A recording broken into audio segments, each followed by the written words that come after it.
Hey, it's TautWOLF again, and boy do I have a treat for you. Basically, I created a vanilla Hunger Games. I'll show you guys how to make it and how it works. Um, basically, yeah, I'm built it on my server. Um, I haven't implemented it yet into my server. I don't know if I want to use plugins or my vanilla Hunger Games.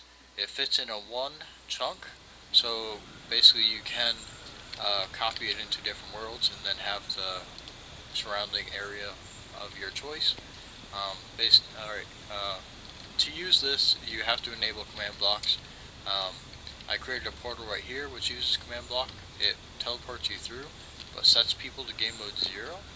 Uh, or, I mean game mode 2, because you don't want them destroying any of your equipment or anything, your redstone on the other side.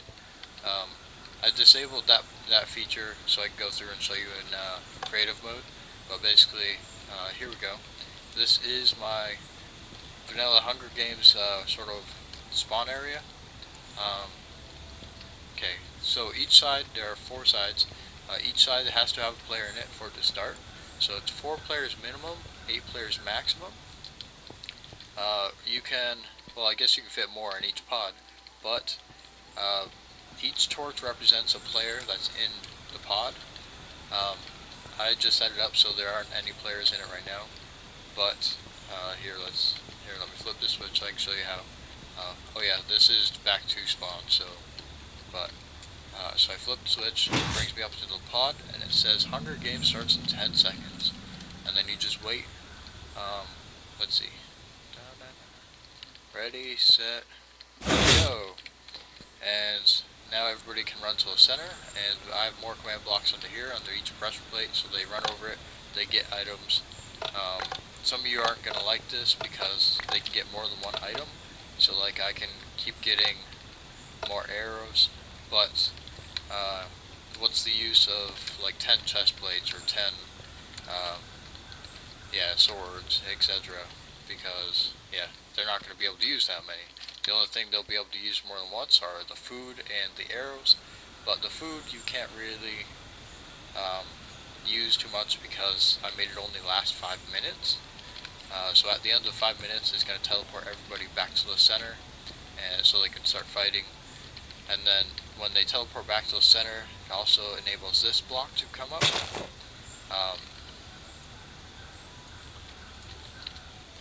Here we go.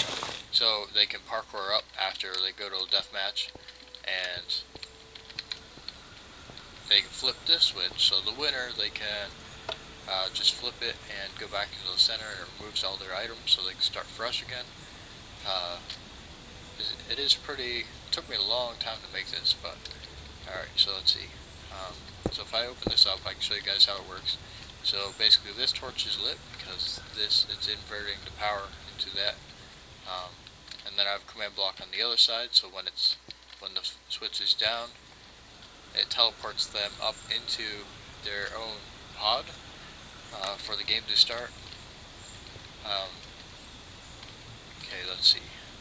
And then up top, since it's inverting it, this inverts again and activates it. So this is an OR switch. It's either this or this is lit, and it inverts this. So I have all 4 connected, all 4 sides. Here, let me get in here. It is very compact, just warning you guys. So all 4 sides are connected, and then it goes towards this side, which then inverts again. So it's ANDing them all. They all have to be not lit, basically, because they're ORs, in order for this to turn on, which then starts the countdown. So basically tell all within a radius of 160 blocks, Hunger Games starts in 10 seconds. Alright, so here we go. It goes up here and then starts a timer of 10 seconds, so a block. So you have to have 10 ticks. You have to have 10 ticks for 1 second. So you have to times that by 10. That's as many repeaters as you have to have, as you can see. So see, 4, and then this is supposed to be 2. But Okay, so then it goes over here. Where is it? And then goes up, and then starts on this side and goes through. And then this one is so tell all within radius of 50 ready, and then set, and then the last second it says go, and then you now have 5 minutes until deathmatch begins. So, and then after this it goes down here. Well, it goes down and up, but it comes over here. If it goes up, it then activates these pistons, which drop them. Yeah, it inverts these, which drop the pistons down and makes the deathmatch go. When like nobody's in the pods, or they have nobody's in the pods and somebody activates one at the beginning, this will then activate going up because it has no power going to it until all four are like, so to speak, there's a player in all four sides. Then it will count down and make these go down, if that makes sense. I can let you guys get a tour of this if you want on my server. I'll post the info down below, but let's see. So after this, like when these go down, the redstone power also goes down, which then here, if we go down here, I have a dispenser which dispenses a block. Yeah, quite a few items in there. Dispenses a block onto a wooden pressure plate, which then the block, or as in bush, the bush then lasts 5 minutes until it despawns. So that's how I get the 5-minute timer.